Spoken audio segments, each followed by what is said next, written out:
I've been blessed with many things. God's been good good to me. I have families and friends to share in all I do.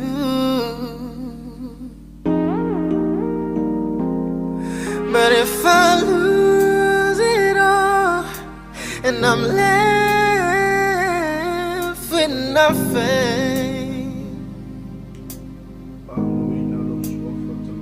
but if I have the Lord, I know I'll make it through.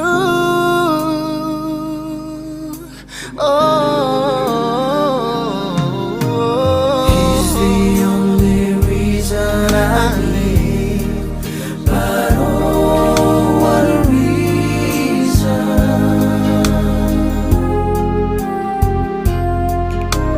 He's the only reason I live, but oh, what a reason. There's nothing in this world worth living for. It only leaves you empty and longing for more. He's the only reason I live, but oh, what a reason. You may have tried a lot of things to find real happiness, but if you looked very long, you know it can't be found. No, until you find the Lord and you know the power of His Spirit, His sweet Spirit. He'll be a reason to live, and He'll never, never let you down. Oh,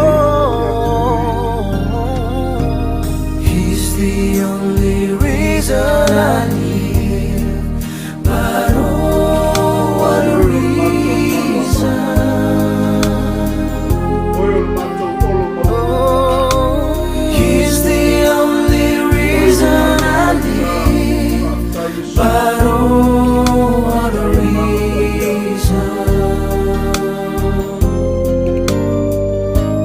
There's nothing in this world worth living for. It only leaves you empty and longing for more. He's the only reason I live, but oh, what a reason. There's nothing in this world worth living for.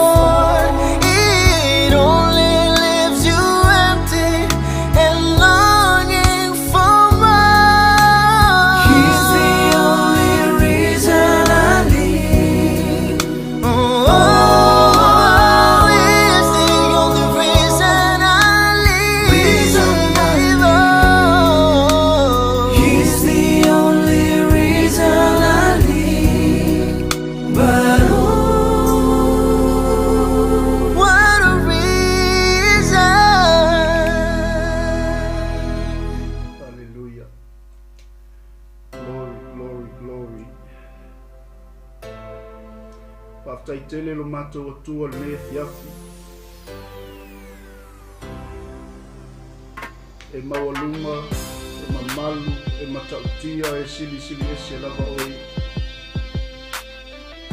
Pasifu atu le liyo mato ulu ya te oe, na watu la mato mangana, mato alanga, tavanga o le whaafutai o le miinga, o le whaamanu, o le whaamalo.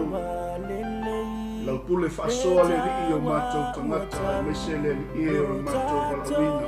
taita mani afiafi matou o mai fo ile lii i whawawina o matou o manga o oe malofu manga taita mai le malosi e te au mai e te whaafou e te whaapupu mai le lii o matou ora ai mai se le soifua o se matou atu pele o Samoa ia le silasi o le tino ke risu taitele ta mai lo mana whaamalolo whaiai le tua ma matou Malou se fai mea fiafi lo mata no fie Malou sili sili esi Tuba watu ya te oe lo lava miinga Tuba watu ya te oe le whamanu ma whanitanga Matou te whaala e ai oe le nea fiafi tamaa Taile ie Matou iai le tua le nea fiafi Nisi foi o tulangi le tua i le itaiao o le uli Leau ia o le matou au nanga le lie e mwhai le li o le matou whātou laloinga le lalolangi po misa ma mātuenga le ama le whiri e ala lea le matou tautua le li matou te soa le tua me alofa whale nganga sili lau a fionga le li e o matou whalongo mawhai matou mawau matou sta'i le li lo fetalai mai ati matou whataita man le fiafi amanuia ia Samoa amanuia ia sinasino tala lei iau whainga luenga tofi le tua i so se whata whaitaulanga e iai tamalo anga le lei le fiafi ai alo file mule ke leo leuina i matou uma whai le li o na matou asoa whatasi le li e lo fungalo le fiafi sili ona vi ia i lo suafa e whawau. Le matou talo le lie whaftai lau whamangalonga i le toto Yesu. Matou mau ai i mangalonga le i. Ona o Yesu. Amen. Amen.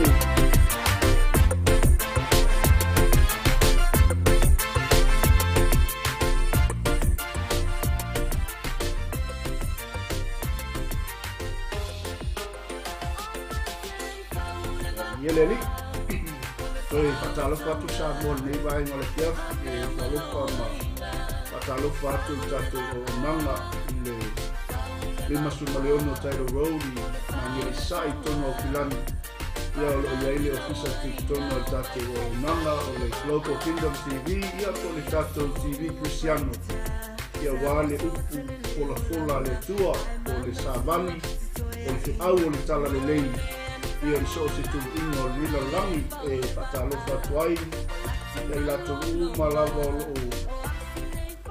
o mapu mai fo i se au mga dwenga ia o whaiwa alofi lima whaiwa alofi au i tono mota malawa ia maso o se matata maso o se kiute o whenga iai nei fo i waiaso ma lolo ngā lui ma lolo whatotoa ngā dwenga ma lolo fo tau ata ia le li ia leo tatu e le aso o na lua le waiaso ia e vi ia lava le tua ono me sili me le lei me ato to ia faia mo tatou ia le faia tatou to e filwa in le fiafi ia ele ngona el natu ia ono tatou taimi ia ola tatou wanga i tatou faso le fiafi ai le faia na to ina ilalo le falalo ia ilato uma lava lo iluma fo tatou live stream le ngata i lungo Facebook page ia mai se foi o tato YouTube channel ia e fatulima ma fatalo fatu le o nanga le Global Kingdom TV ia te o le fiafi fea lava tono lo mauta tono lo sa tono lo falsaina wenga o lungo le au wala fatuna tanga i faisa fatau ia fa foi le lo sa o ni mata lo telefoni ma ave lo ta vale ia le li ia fa foi o lungo le ea o lungo le sami so se vai panoa nei a fungai ele o e mau me tato por kalami ia e o folofa ma fatalo fatu ia i le suafa au le lei o Yesu le o tato au le lei ai ia i le sunga ia konesio taitele mafuta mania fiafi sunga fe au ia Mose Paraima Filipo o mafuta mai a Mix Samoa taitele lava uso mafuta mania fiafi ma lole talo tai foi a Monte Felicio ma lole mafuta mai Tangale atu le tue atu uso ma le ainga Isaac Mafi ia tai mafuta ma le lea fiafi. Kula winaka my sister Peace my yeah, itato auso ifiti. Yeah, thank you for watching and thank you for sharing. Ma lo lava nga lui. Yeah, o uso le atoni sa Henry le pale. Yeah, mai bolu tai lava uso mafuta mai ele nga leo le to ya o malainga. Popo Corey Tenita tai tele lava mafuta mai. Ya uso le atetia pausa. Tai uso mafuta mai sunga lo te ngai ia talia lene so panga ma lo le TAUA pasta nei me foi va yaso I so se faiva ma so studio lo te ngai ia le ngate tono le ainga ia nga wenga le tua lo o no manga le ai alfa tu le ainga mai riri ia le tina ia ngalo ma le ainga fa tai mafuta mai ngalo se mis se peti ia ma lo lava le mafuta mania fa sunga la o ya pale so le pasee malo fa malo si nia so inga wenga malo foi fa malo si ya onga ya vi ia le tua ya Israel mai tuo fa tele lava mafuta mai ya ma sunga la o ya Mary Soali thank you Mary hello ya mai la to uma lava ua lilo atu vai nef yafi ya eleo lilo oi le silafanga le tua ia ile manatu ia le tato essential mai fe lunga tato screen ia o ia il tato fasoa ia o le tato o nanga fo le fiafi ne mfai on tato fasoa stufa ile upo le tua ia au mai ia tu ia tato te fasoa fa tasi me alofa fa le nganga le li ia tato maua le file mo ke riso ni o tato maua le manuia o lo whapena na alanga ina pea yana au auna mai tus pa ia ile upo le tua ine mwhai o na tapa sai na ai tato fulaunga ma tato savlinga moni leo o tato iai I taimi o whamai o leonge o leo o mai o so se toi ngā o matangi o lo longa o wha taua o misa o loo a ngai mai I le tatou savalinga ma tatou folaunga ia e leise mea tatou te atu wale ai leise mea tatou te popole ai wa umona ia fola mo I tatou wa umona ia polo misi mo I tatou e le whaingo fia le tatou savalinga ia e whamalo atu ia te oe nea fiafi to il tamal tina whaftai la au tau talo le mai se foi o tupulanga talavou la au tau ngā luenga fita lei lava se tangata soifua e le whaia e le tu e le isona o ngā mele aua tātou te vai mawalalo le si tangata ia ave sau whamalo I le si uso ave sau whamalo I se tamao se tinao se whanau au na le atua o lo ngā pātia I le finangalo le li e tasi la tātou misiona tasi la tātou savali ia whaolaina ia nganga se tele mo le malo le atua pe whamalo sia fo ia nganga se tele mo le malo le li ia ele mwhaion whamaloina le mission al tato Global Kingdom TV nai te silsila mai lunga tato screen ia o ia inga I upu ngai tolu ua whaautu ia I tato o nanga le mwhaion tato talai whaasoo mapu lea le nei lalo langi o lo tato iai I le tala le lei o le malo le tua to preach the gospel disciple people and govern your environment I le pule ma le mana o le ngampa I o le tua ia tatou te whaafoefoe ai o tatou ainga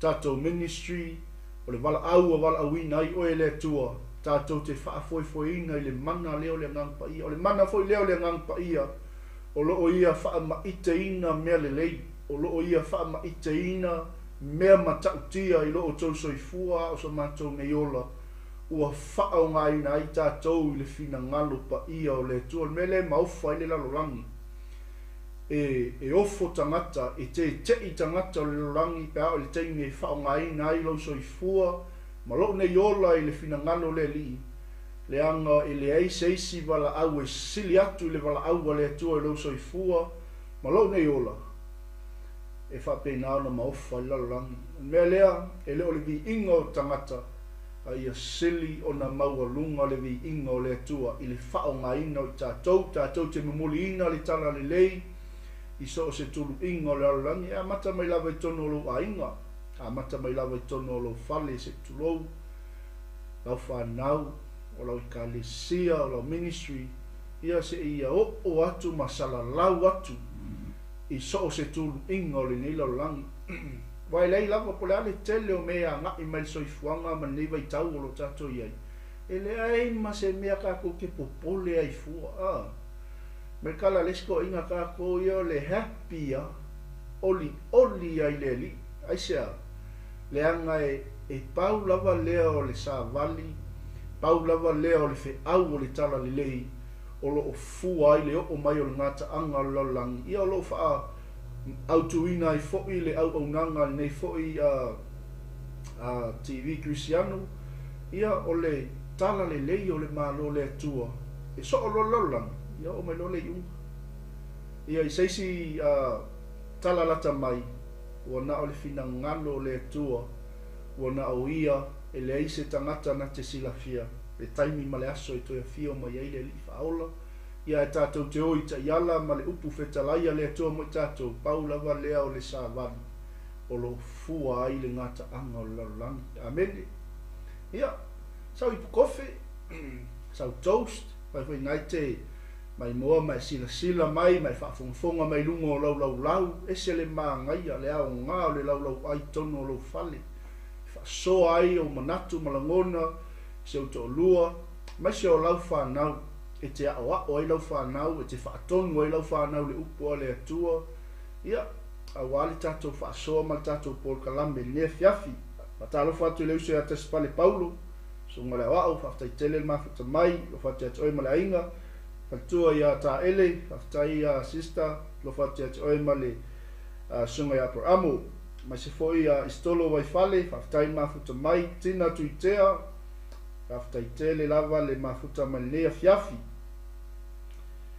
Ia le li si osi pio, so le talo whatu lau fionga le malu, whaftai mafuta mai, LJ Pangayali, whaftai mafuta mai, eilanga leo le toi ati oi male ainga, Ross Lava City, whaftai tele lava le mafuta mai nea fiafi. Ia o le tatou tusi whai taula, nā wai lunga o tatou screen, ia o le ke neselom tatou mamua lon whai pa lua suma leon, o le a tatou talatala noa mo tatou whasoa i le tāua o le tangata. I le afuanga o le pongai o le mafuaanga na whai ai tātou e le atua. Wai malama le leilo tāua o lua o ngā.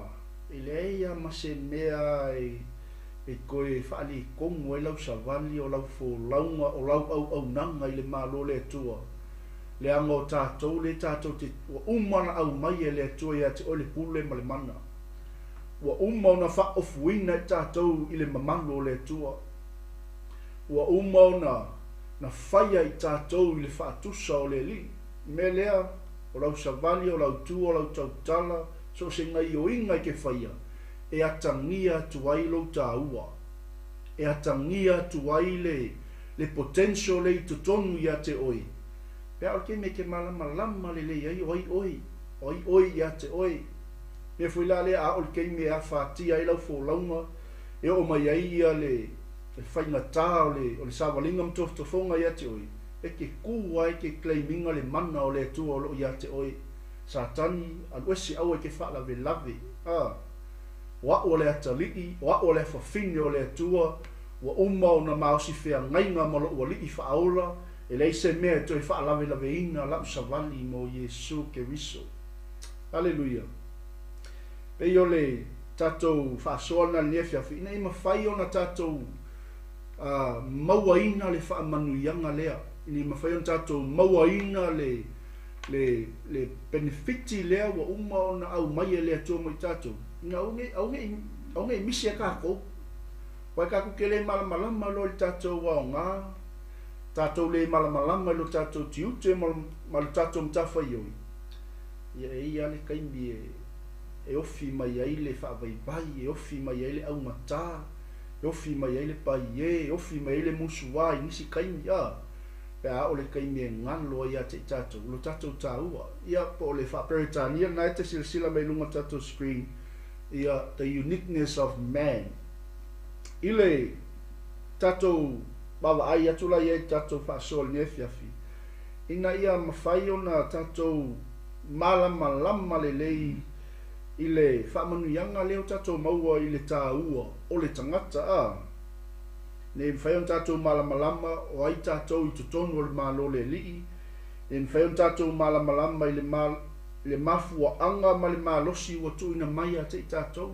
Ne kako kele i ol kako kusi, ama kwa uki a le mau lea. I eleli. Le ngata i lea. Ne ia i loa le leilea, e wha mua le atua mo le tangata. E wai leile TAUA te. Pea o le teimi i te malamalama ai, oi a te oi. Kako ke malamalama ai i le tatou ngai o inga ma le tatou mutafa i oi ma le tiuta i tono le malo le tua. Le ngata fo i lea kako ke malamalama i le mafua anga ma le malosi wa tuina mai e le atua ia i tatou. O ngai wha manu ianga ia. E mwhai fo ion kako i loa le leilo tatou a. Le wha mua le atua mo i tatou. I eleli. Na ngā tatou sila i tuspa ia. O le tangata o le whaatumutumung, o le tumutumunga leo mea malawanga whaia e le atua. Alleluia. Pisi mea le atua le aso mua tau le aso onu. O le tangata o e mau, o le tumutumunga leo mea malawanga whaia e le atua. Le ngata i lea. Na whaia mai tātou i to tonu o le atua. E kako ke sawalwali maalia ni e fiafi. E mwhai on kako malama le leimo tātou i loa ngai wha manuyanga ia. Na ia whapena o na tātou i loa le lei. Me foi le esele matau tia o le atua. Tātou te i loa le lei ai. Ua wha mealo whaina i tātou e le atua i se mawhau na o au lawa ke malama le mene o mawhau. E ke le o te le malama ia te oe, ma le mea ua uma o na whausia i oe le atua. E te le malama fua i le sia uso, i le mea fua i na whausia ma whai ai e le atua, ai e le TAUA te le oe, le TAUA te le oa uma i tātou uma. E ese uma i tātou, the uniqueness of man, le TAUA o le tangata a, le TAUA i tātou na whai ai e le atua. Nanga o tātou o le tumutumunga o mea lawa na whaia i le atua a. Te ngata i lea o tātou na whaia mai to tonu o le atua. Ngai ke malamalama i tala tuspa ia. Mai o le me sili o na tātou i loa mo tātou teu whatuina i o tātou loto. Le mea lea o o na wha mea lo whaina i tātou e le atua. Te eselo mawhau se i tulo, eselo mawhau. O ke le malamalama i le mea ngai ka akia i lo loto. E ke le malamalama i le mea lai whaasavale i le atua le isi ke wisiana. The uniqueness of man. Ai mai whea. Mai to tonu o le matau tia ma le sili ese o le atua. Aia. Ia, o ngai whaamanuianga ngā mo tātou. Pe a kako malamalama le lei. O ai tātou i le atua. Me leo le tala la fionga le li. O na whetalai ane leo le atua. I nā tātou whaia ia o le tangata i lo tātou whatusa. Ia fōlinga ia i tātou. Ia pule fo i lātou i o le sami. Ma manu whelelei, ma manu wai whā. Ma manu o le lau ele uma. Atoa ma mea whetolofi uma e whetolofi le ele. Praise the Lord. Hallelujah. Then God said, let us make man in our image, according to our likeness. Let them have dominion over the fish of the sea, over the birds of the air, and over the cattle, over all the earth, and over every creeping thing that creeps on the earth. Le matau tia a. I nā tātou whaia ia o le tangata i lo tātou whatusa. Ia fōlinga ia i tātou. Ia pule fo i lātou i o le sami, ma manu whelelei, ma manu wai whā, umo le lau ele. a toa ma mea fetolofi uma e fetolofi ele i ele se ka ko whalongolongo ma totoa le upo le li i mo tātou le TAUA o le tangata o le tumutumunga o mea uma na whaia i le tua na whaia mai totonu o le tua i lona whatusa pa ia tuu iai ma le pule tuu iai ma le whatusa e fōlinga i tātou e fōlinga le tangata i le tua i ele li o le mela le au tātou malamalama mo tātou i loa le li o le whalau te le ina o le malo le tua o se matua i sili lea o le tumtumunga o mea na whaia i tātou ele li ia kako whalau kele longa malo leile langi fele malo leile langi whalau tele laife e whalau tele i le lalo langi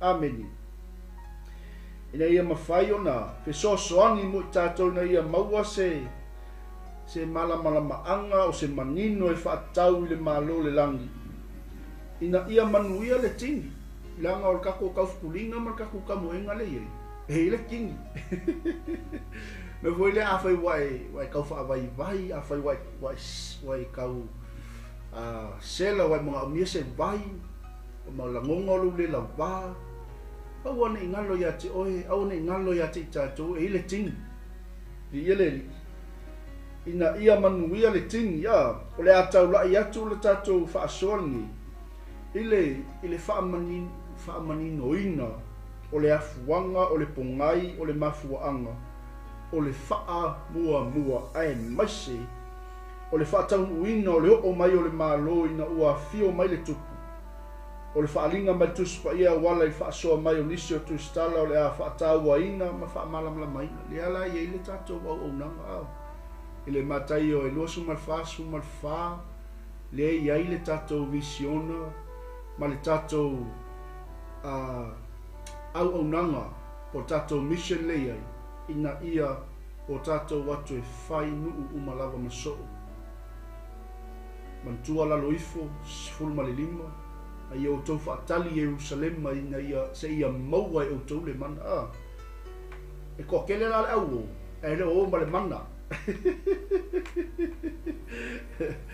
Ia le li, ia le tua.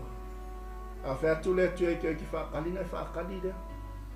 Anga wa ye fale taimi wa to tele la wo mo fa nga selema wa yo to wat ya ele ole wole se man la yo ala ko ye la ko la ngonga la ko I loa la ye ya ele fatali le tu se ya mo le man ya le ole tatu fa sola le fia fele ngata ile ta u ol tangata de wa mai ngai fa manu yanga ya mo tatu ina ia matua I mangingo aka kou le afuanga o le pongai, o le mafuaanga, o le whaamuamua, ai maise o le whaataunu uina o le o mai o le malo le atua. Leanga o le mafuaanga leanga whai ai tātou. O le mafuaanga leanga whai ai o e maue le atua. Inga ia kako kosoa mai la lo le malo le li. Amene. O le malo fu le tonu ia te tātou. O a ngai mai ale malo le li. Ia lele ai sila foi le luka e fa pe fa suma tolu sa foi Yesu ke mi ola mai misionga fe mai o le mea foi le na awina mai ia ina ia o fola le tala le lei o le malo le tua I nisi a ai fo pe vai le ia o anga I mai ale malo le tua ai o lo totonu fo ia te o le malo le inga ia mako inga ia o tatou fa lau tele na io kako mangingo le leile afuanga o le pongai ma le mafuanga. Kako oro le whasala lau atu. Ia le tua. Whasala lau lai lea. Wa le wai ate I tātou le whaatusa o le li. Le wai ate I tātou le pule le wa o mai le tua mo tātou. Ia ai maise. Ia o le mana o le tua. Ia le li. Praise the Lord. Hallelujah. After I tell you to love ya te ilato umalava lo fa pena na mafuta mania fiafi ya o lilo to lava lo so fa va ai ya o anga le mai le to ne fiafi ya so ole O nei la fiafi, ia o nga o singa introduction foi lele mo tatou ta upu po tatou whaasoa foi leo tatou taltala noa le fiafi.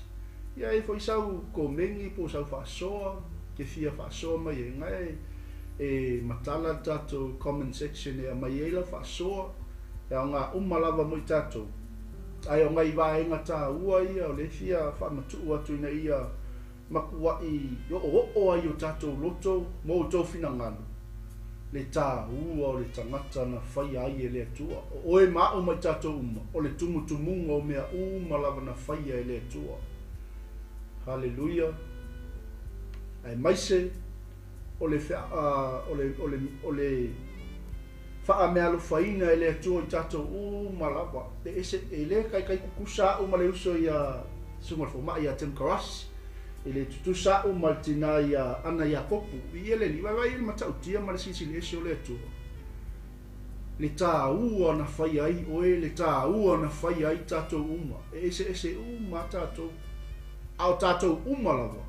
O lo tau aveina le ata leo le whaatusa leo le atua. O lo tatou uina le pule leo wa umanto ina mai ate tatou. Kako ke pule ai mea uma la rangi nge. Hallelujah. Eo o le malonga ke whai malo ai e pule ai whanau le atua. Amen. I ele. O whea rai whai ngā malonga ke ngai ke whai malo ai. Ya whai ngai kau sues whai ngā malo ai ke whai malo ai. Leia se si whai ngā malo ngai lo le malo le atua. Hallelujah. Amen. Ole mea foi la lea iso se tangata soifua lava i lungo nei a whungale ili. Ke kasi ale mea ro lako sa ilia. Ole malo le atua. Po pai foi o e whaafunga mai, ole a lava tai tonunga, ole a lava lo sila fia ili upo le atua, ole a lava le o onga nai te iai. Every human being on the face of this earth is seeking the kingdom of God. Le ngai paule o le wheau, paule o le savali. E lango kasia, mai aka ngā kaula, ma o lungo ngifunga ili ili. Po a o se Musalemi, po oio se, po le alawa tali tonunga.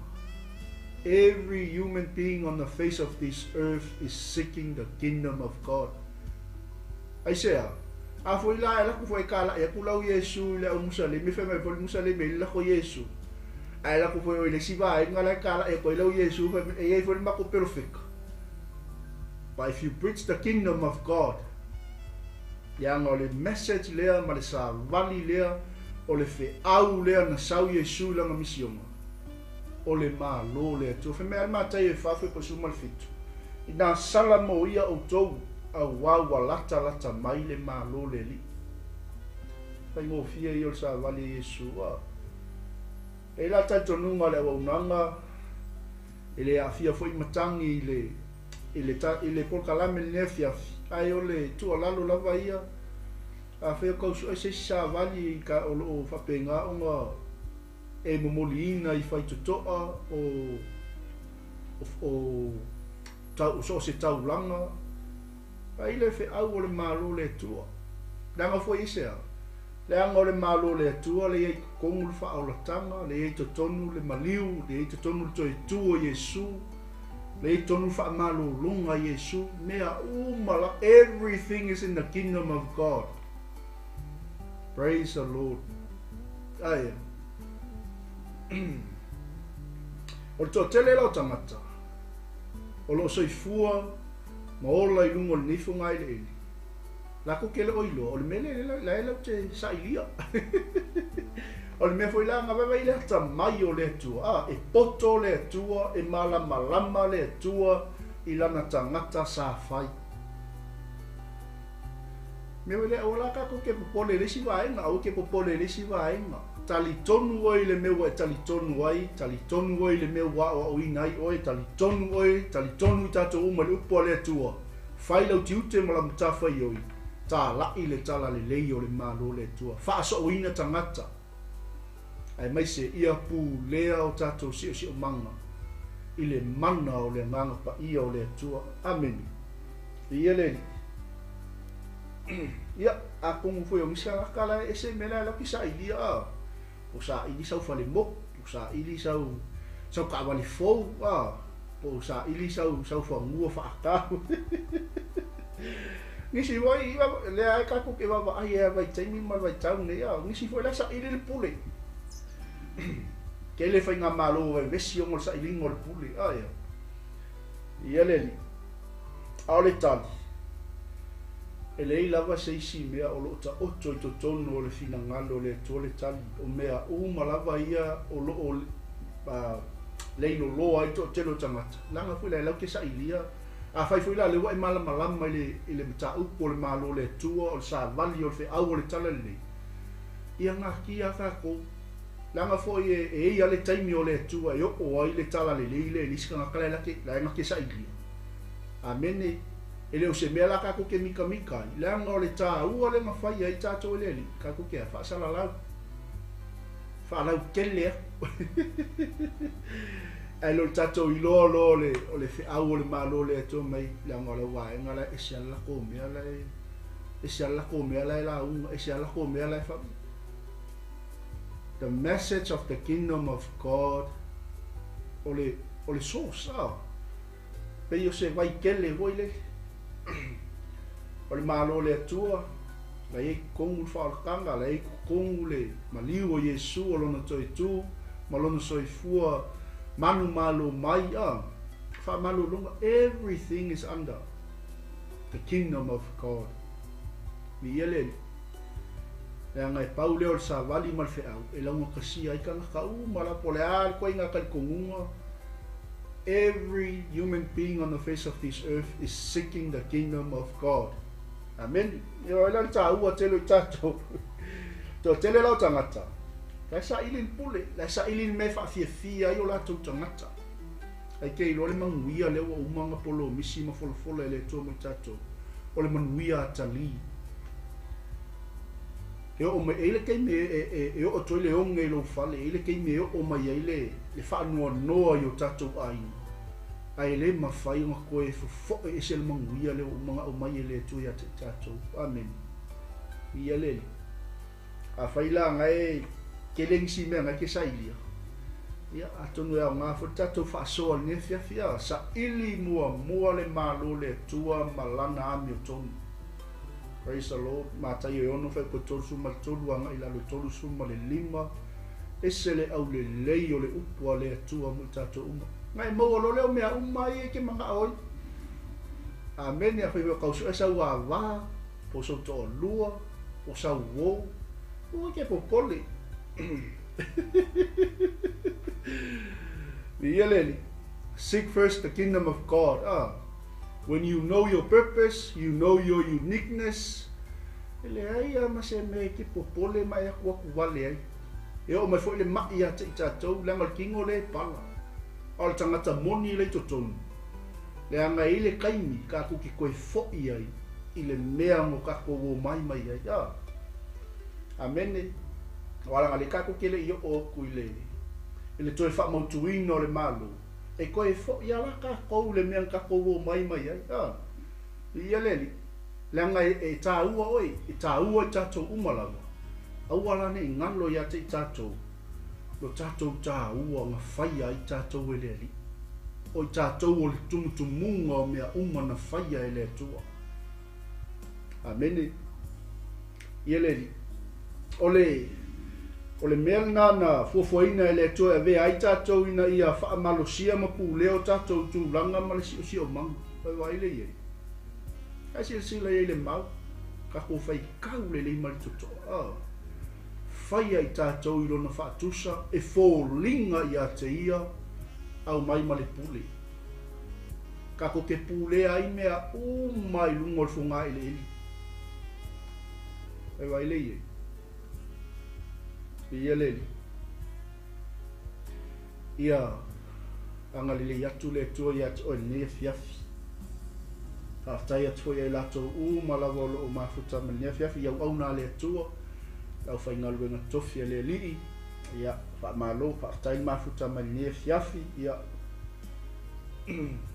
walilo to alo lo swafa ba ai ia nisi o lātou le fatua ia whawhawina, whawtaitele lawa fatua. Ia le li, tina ia mafoe mai sini Australia, ma le sunga ia Rolani, ia whawtaitele le mafuta malinea fiafi. Sope o peta taualanga, whawtain mafuta mai, ia lava le li'i, sunga whawhengainga ia tupai solvi, whawtain mafuta mai, no fua inga bags, whawtain mafuta mai, sunga whawhenga pata ione, ta usol mafuta mai, sunga toina ia latinu, ia lava le li'i, ia le tua. Ka tala mai wao sua, whawtain mafuta mai, ia lava le tua, ia ngai alila ngai whaasoa i lungo tatou pokalamia. O sa ilingo al tupe matamau ainga ilo na lua, o sa ilingo al malo le tua. O le mea mua ia tatou na maua o le whaupoponga. Amen. Ia le tua, whaftai pasta. Ia, mai whatua ia whafoena. Nisi o lo mo sa ili mea tino, e whano mamawai atu a tatou mo sa ili malo le tua malana mi o tonu ona whaatele mai lea o mea ia i la tou. O tatou mana o ai, ia i tatou mana o ai aia. Ia lava le li. Whaftai whasoa. Kingdom of God is already inside us if we already accept Jesus as our Lord and Savior. Vai le ia. Ia le tua whaftai le whasoa tina po whatua songa i whawhengainga. O le malo le tua le kongi ake oi. E kongi ate i tatou umalava. Ke ka lia lo Yesu. Langa o Yesu o i o le tupo le malo. He's the king. He owns everything. Kalia lo la Yesu fa u fale lo longa malo i tonu ia te oi. Ka ko lo le. Ka sa lau fa lau tele. Le malo la le tua. Amen. A fai e ke le kalia Yesu. Ia. Pai sa fuanga. Ia le li. After tele lava al fasoa, ya nga fu fasoa e mau i manatu, ngona le lei, a walta to por kalame ya. Spiritual kingdom, amen. God bless, hallelujah. Sa o le lei fe awa. Au ngi ka ko fa pe o malo le tu pe o fa nga malo, o i le la langi ni le ai o le malo fa le nganga. Na, o le malo lo yele. Lo yele oli le nganga pa ia. Ni ia le ni. Ia le tua, ia. Haftai tele lava ia i la to umalawa sunga i faise au mfatua ma se fotino ke riso mo sa ili malo wa tatou e ona le malo tatou ese mai ai talu le mtanga i le selu wa tangata e o tatou toi mawala wa no toi sa ili ai le malo ona. Amen. Yeah, that's right. Sa olele. Patalo fat fo ile. Eso ia Daniel Fiso vi ia le tua. Ole malo la le tua. Ina o tatou malama i no tatou TAUA. Ma lo tatou afuanga, ma lo tatou pongai, ma le mafuanga na fai ai tatou eleli. Kaulolanga avea le malo le mo kako fa mua. Langa a fai nga fasili ele tua i tatou uma. Oyo le tangata na tuina i ele tua lana mana vaola. Ma tuina i ailo na fatusa i fōlinga i tatou i ate ia. Ma tuina i ate i tatou le pule kako ke pule ai mea malawa i lunga le whonga ele ele. E kakaulo langa a vea le malo leo le tua mo tatou faa mua. Amen. Inga ia ma fai on kako koe wha mautuina lona malo. E wha ngai oi ele tua mea malawa. I le langi, i le lalolangi. O le mafuanga lea na awina ma yelo na lo Yesu ke viso. E no nofo mai tātou mo sina taimi le tino. Ma avea matangata wha apeio tātou wai wai ele ka ua ke leo oi. Ka ua ke leo kako umalawa. E o lawa ia tea. Koe sau nia ele atua le tau langa o le tongi ola. Kako ke mau wai le malo lea. Amene. Mafuanga lea. Ma ia ku ua ilonga mamalu le langi. Ma ia tuku ilona i tua le langi. E nga kele i mangaku ai o se mea whaoa lona i tua e sau ia winga whaatasi mai tātou, ia winga whaatasi mai polonga, ina ia langona o langona, ina ia langona o tīnga. Amen, ngā whia ai fo Iesu, ngā whia ingu fo Iesu, ngā o fo Iesu i ona tīnga mona pōponga. Pei lava i tātou teimili nei, aia. Ia whaftai leli, e lei lava seisinga ngā ia koe ka penga inga, le whaamautuina o le mālolea, ngā ia koe ka penga alona alo pele o Iesu ke visu. E sau make mafuta ma le tangata, ina ia toi a watu lana tangata, i le mea na whai ai e le atua e mafuta ma le atua, i le mea pa ia. Amene, i ia le atua. Praise the Lord. Ole, wha mua la le malo le atua mo i tato umalawa. E lungo lo malama, malungo lo i loa le lei, o lo TAUA i le malo le li. Alleluia. Pe o ngai ai ngai whaamongu ianga i ngako whaasoa i lamtanga aia. E te malama loa i lo mafuanga ma lo pongai, ma le mea na whai ai tātou e leli. E ke le koe solo muli ai se mea aia. E ke le koe la ngonga se ki ngā po le alma kui o kala e kau ai mea ke oi. Po le ale o onga o mea kau ai mea kangaka ia ke oi. E le kai e koe la ngonga se mea. Nā ngai sea, wa ei loa lo TAUA, wa ei loa lo le TAUA o i tātou. Mea foi le ki ngā i le larolangi pia wa ai mai o whao ngai tātou e leli. Nā ngā foi le e se lako wa ai. Amen.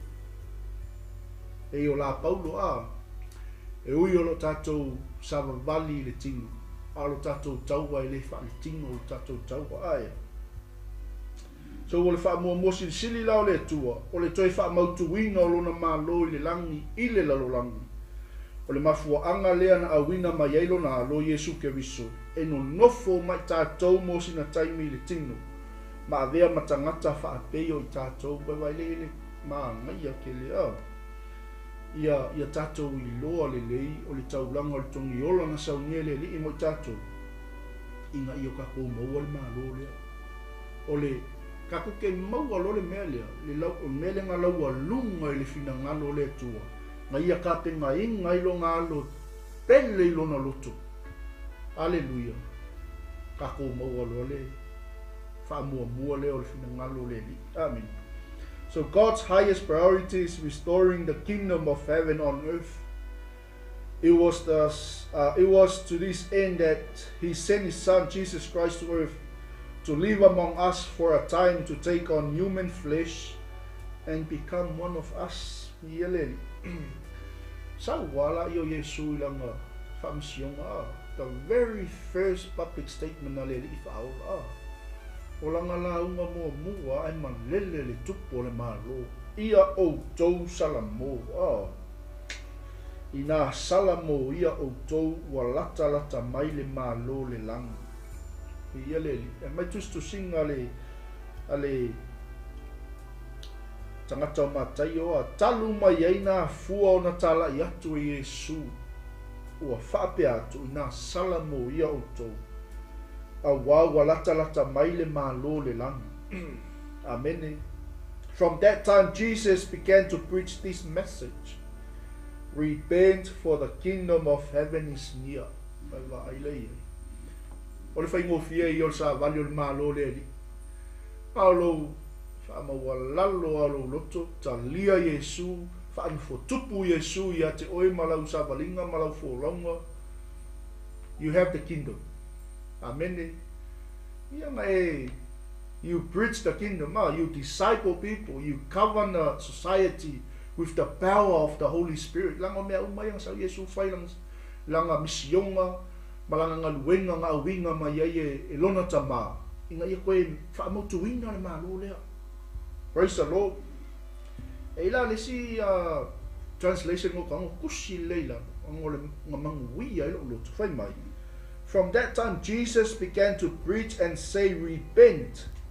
Melaya, change your inner self, your old way of thinking, regret past sins, live your life in a way that proves repentance, seek God's purpose for your life, for the kingdom of heaven is at hand.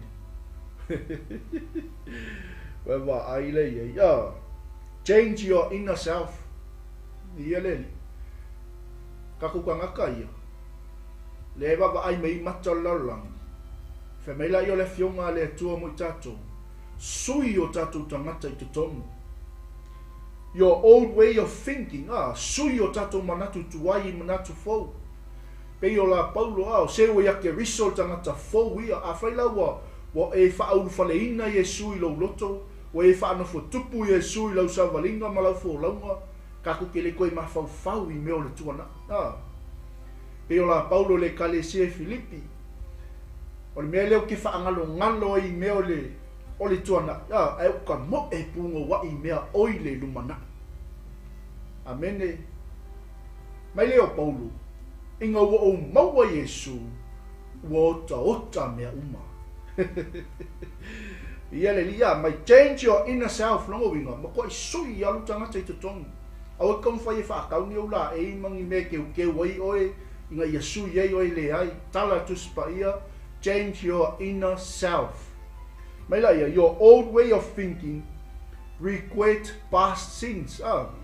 Longo winga whaangalo mea umangai masangi nga e pa uwai mea umangai masangi nga e anga sala ai. Amene I o fo ia teau tato umalawa le se e ato otoa I sila whanga le ali. Lau ami tonu, ma tato ami tonu e pisia per I o mai, pe I o la prefeta Isaia, aia, ma koi wha ngaloa I o tato angasal. Me la ia, live your life in a way that proves repentance. Longo winga, e ka kaunga ma koi e ola, ia fua mai lo o langa I loe tangata, ua o le sala mo ia te tato umalawa. Ia leli. Esele au le lei o le upo le atua mo I tātou aia. And seek God's purpose for your life. Wai lei, so sika ngakai salamu. E ngake sa I lia longa wha moi le atua. E ngake sa I lia longa pongai o longa afuanga o lona mafua anga na whaia ia le atua. E le sika ngakai salamu. E ngake le sa I lia po le ale mafua anga na whaia ia le atua. Hallelujah. E loa tangata sala mo ina ua liliu I le atua masa ili lo na wha moi le li. Langa peon kako wha soa. E ile kako kingi. We have a destination. We have a destiny. So me wila lea ko kele o kako kele wha vai. I mea ki ngā o kako whoranga. Ma mea o onga o kako sawalinga. Langa le kako kei loa.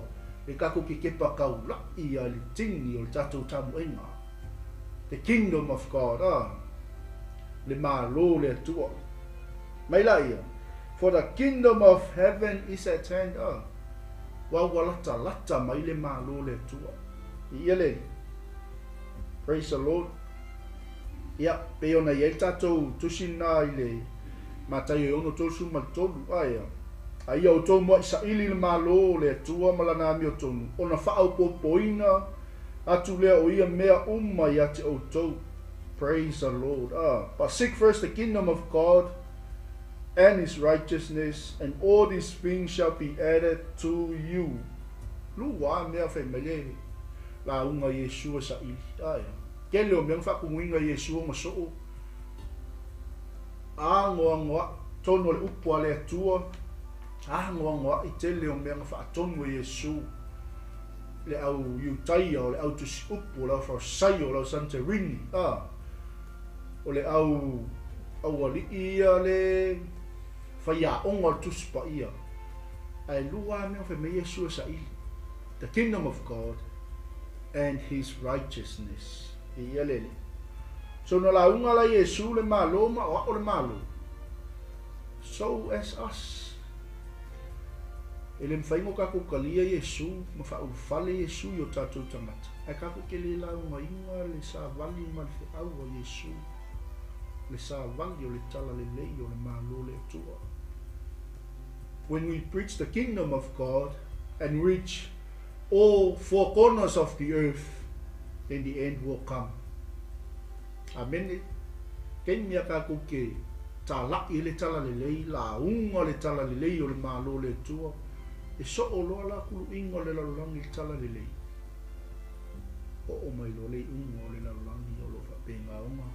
Ki ngā inga sa yang kisi mga i kaka pupoko o lele, ke le wikaka wala ko profesa inga le unga o lalulangi. Ia le ia le tua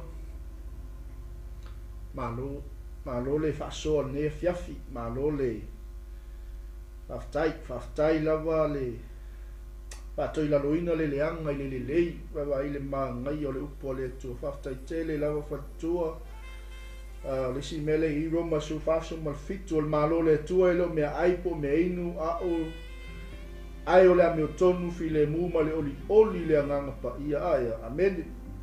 Ia le tua loko ni to tolu lua i le fai po tolu e vai tatou sa ili mo le tua malona malo nisi mea umolo mulmul mai ta tatou talia yesu e ve mali i ma faaola haleluya amen faftai tele lava tatou ainga malo le fasoa e nga foi lau ko mengi ia e fai tau ile se uso ke visiano e popuna i fo ile oli lo na loto e manuia e fo ia ule fai kaulau ko mengi o ngā alea, o ngā tupua tili lea o le nau ia te tātou kako ke so e pēr e le o inei se ato atoa ai o le wha malosi al tātou polkalami e kai pei au upo le atunua e o maingi loa, wakungi loa maua wha tasi le mea akoa seli o na vi ia le fina ngalo le mai fo le wha soa le uso ia fausa God established his kingdom in us through Christ's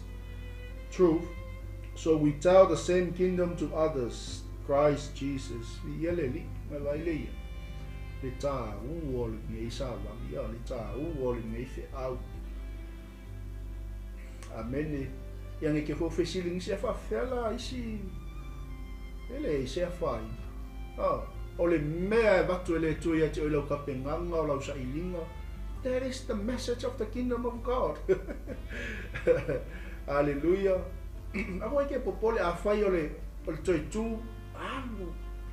Ko i la unga le toi tu o Yesu. Ai fa pipi ia ko ala mar savani le o fe au le malo le tu. Fa o mai ke la unga inga fa malo longa le li.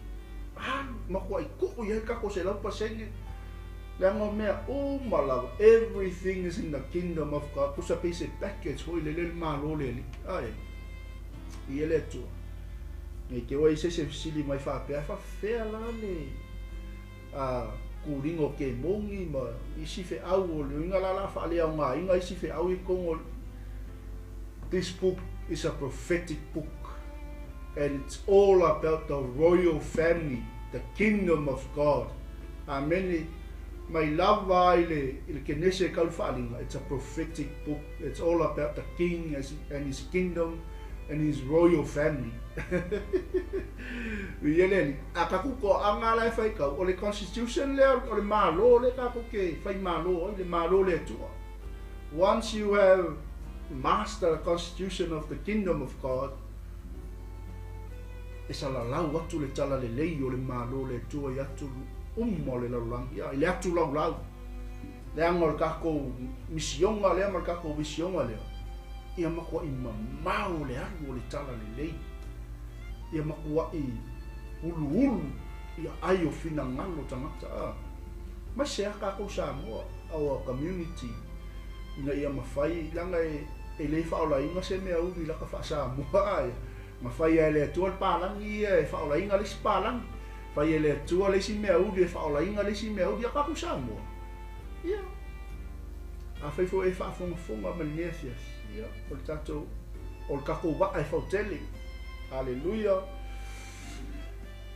praise the Lord ia le anga le lei o le tua ia te tato malawa ia le li ia wa ile ma ngai ke le fa time o fa so le tinu accepted the king because he sacrificed himself for our sins. Amen.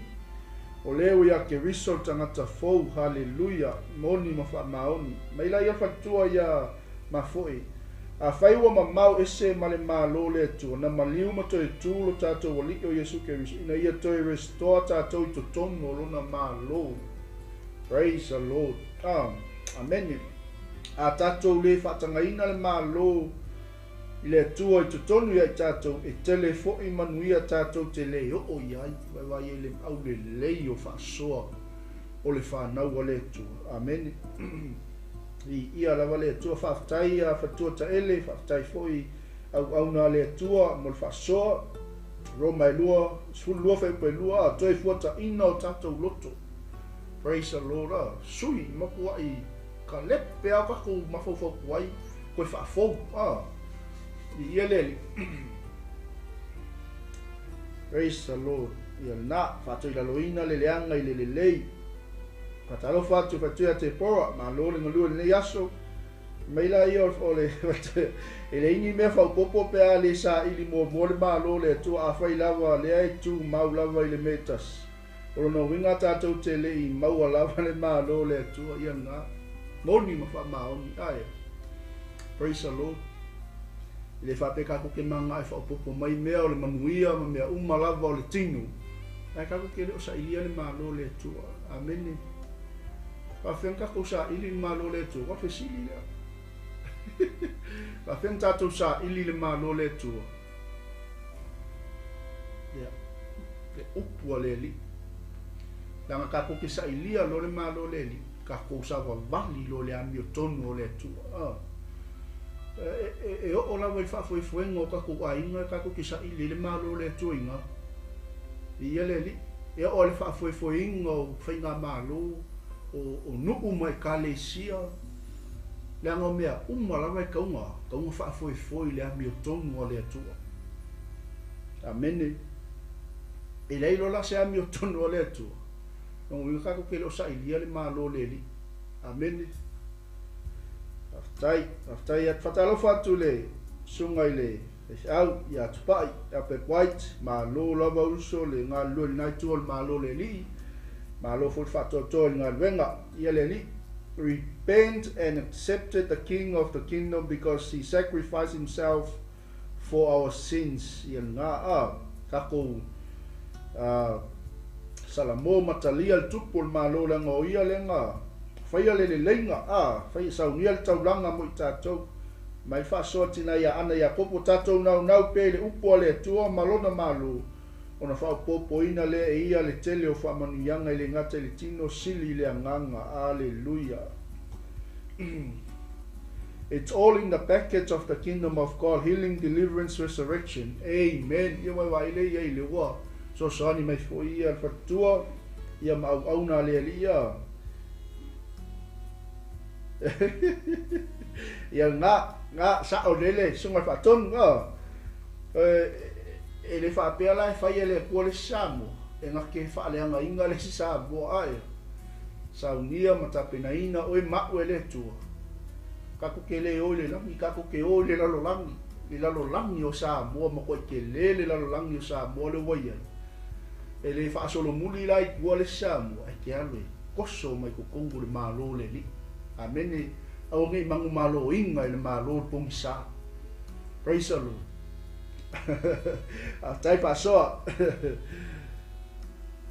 Praise God. Yes, the Bible is the full revelation of the kingdom, was inspired by God himself. Amen. Aftai lava aftai mo fa manianga ona le tua tina fa tua ma se foi le nisio o tau ele mai lo atu po ni fa au ia tato uma lava o ona le li aia langa o le tato te fa tali laso tato te fa alungoina ai le si fonga o tupu o le malo le au na le ie ma le fa maoni ina ulfa le maia i le fia o lo li melalea ia fa ola inga i ka ko uma o Samoa ka ko ke o le lalo langi o Samoa e fa ola inga mai Samoa. Amen. Praise the Lord. Inga ia ni au ngi fano atu le fa fanonga ma le maraia e fa bavau. Know your purpose, know your uniqueness, know your potential. Know your gift, know your talent. Le anga mea lava ia, le lava le makaka ke le leia. serve the kingdom of God there. E ke au ngai le malo le li. O le lai ngale ngai ke ka mo e ke au ngai le malo le tu. A fe o se ka muka ma ko i anu le a ko e fai mal fa mau, fai mal a mi o tonu. O ngai ke au ngai le malo le tu. Amen. A fe o se palama o i sole. Kwa ko kele ni palama fa maongi le manga o mia i ngia ku ka ko ke ya. Hallelujah. Fe o se insingia pe vai.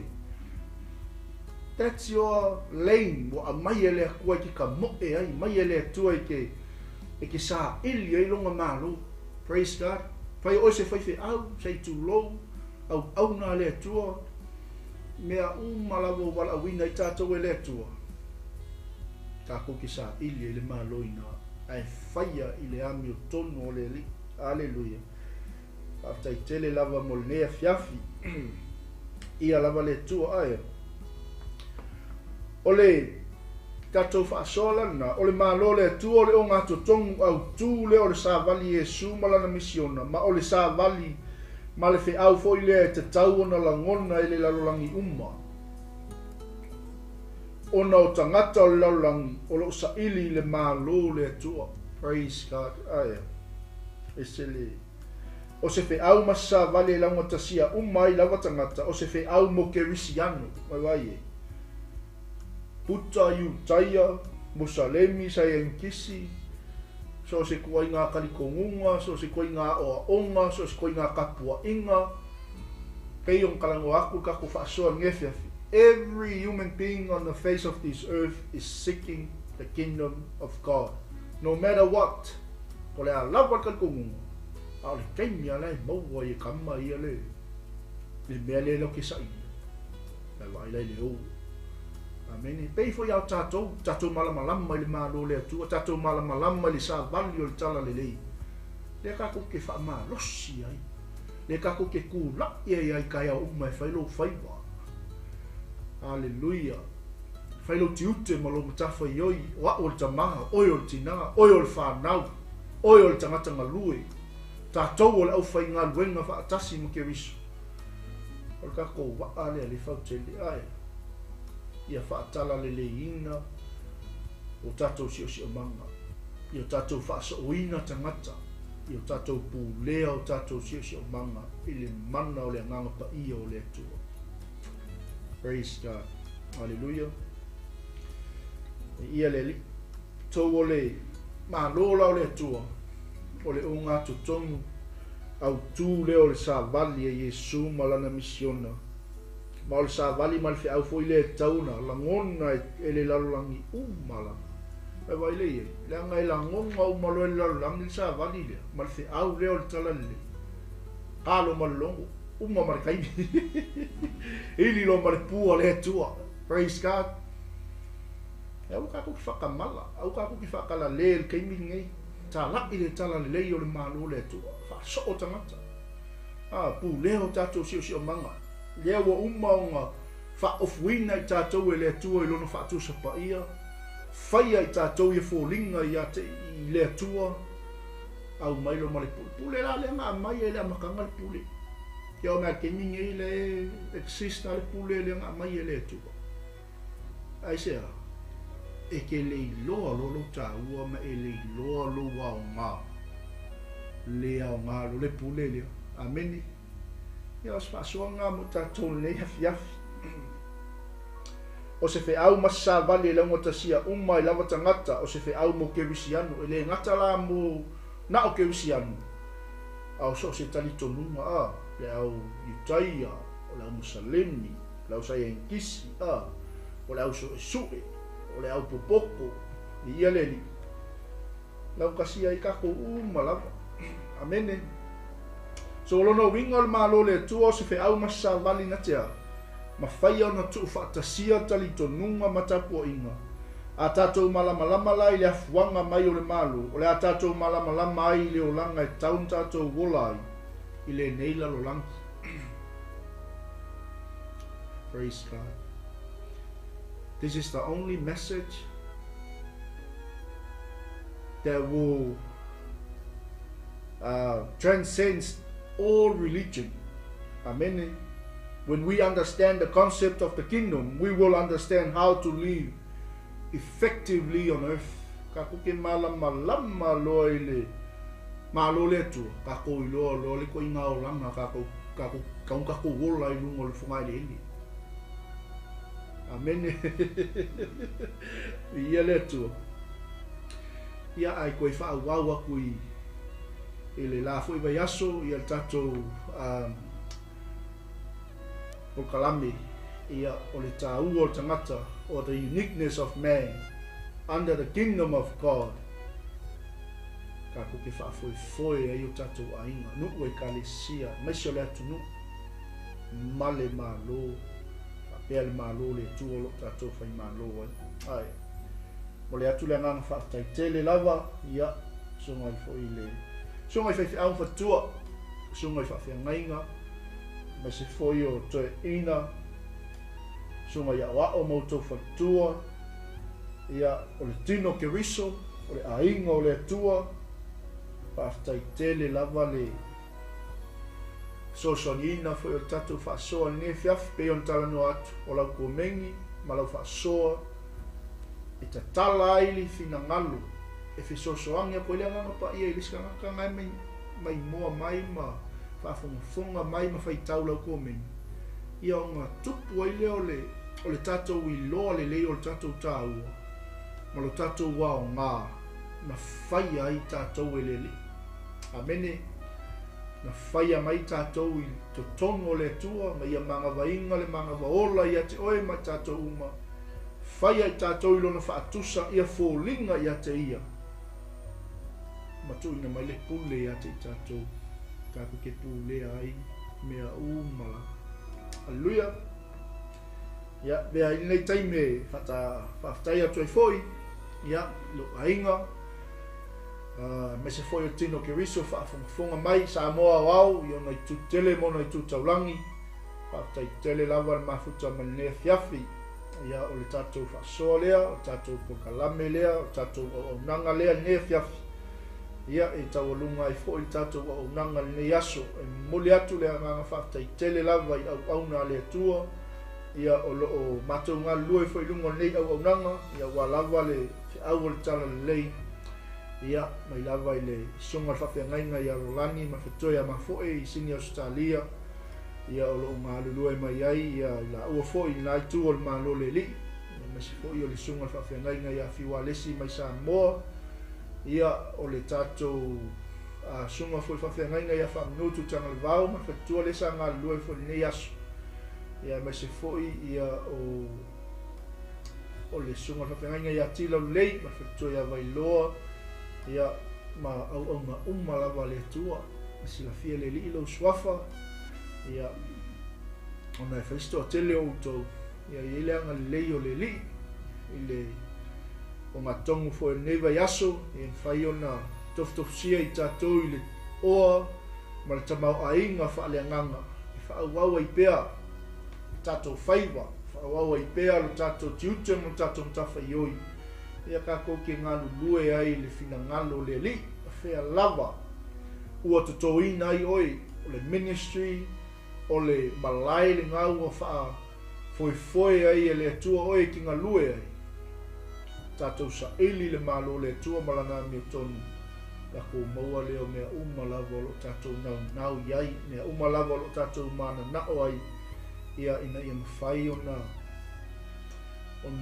salalau atu le tala le lei o le malo le li ia ngau singa introduction lea fiafi ia ka koke fai me whaasolo ai i tatou taupu lewa amata ona whaasolo atu nei foi taimi ia o le malo le tua ia lewa tatou iai lea fiafi ia lea fiafi ia o le hafo se tala o se upu ia o se anga foi o le tau lau sila e matua atu nā tatou ainga ia foi le whaamangalonga ia tautou pia foi we ise tala o le longo maalia e lau whaafonga ia o le nau ta inga lava ina ia tofsia i tatou i manuia o le li ia maisa le upu whaasoa le li o lo tatou ngā lulue ai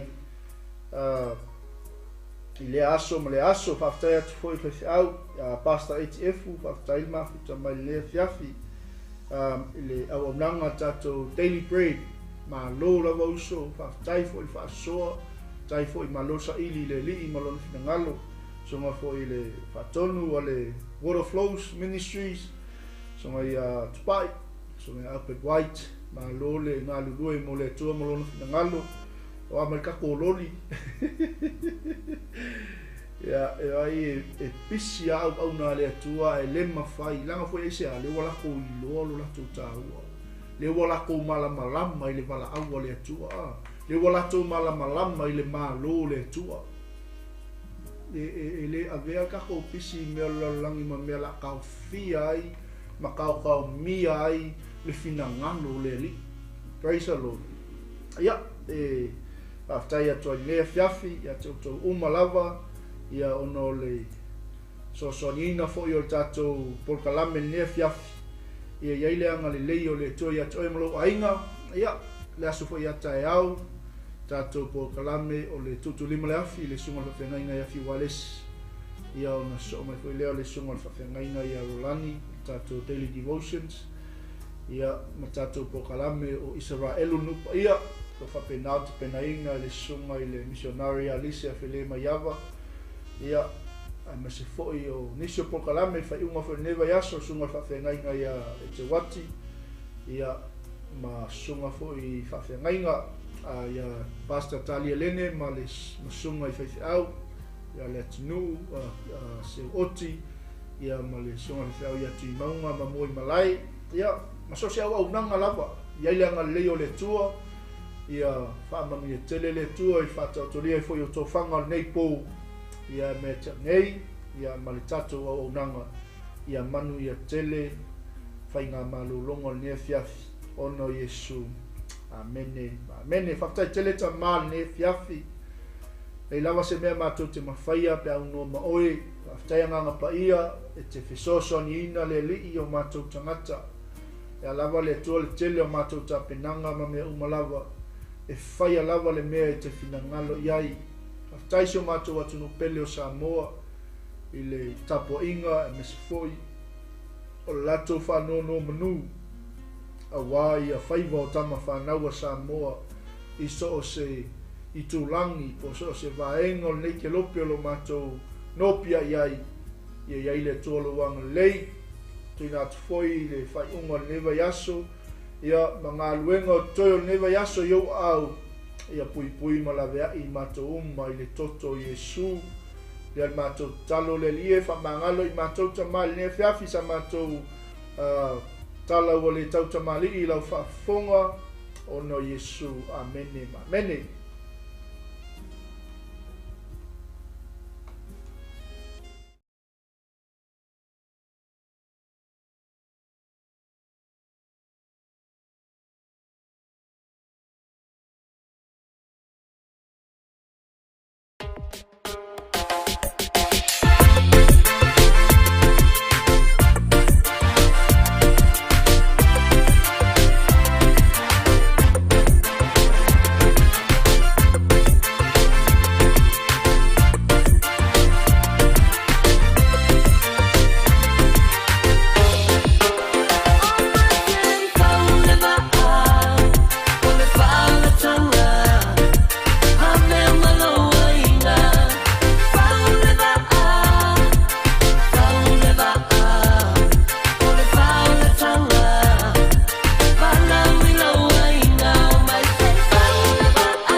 cho phai mai ele singa.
You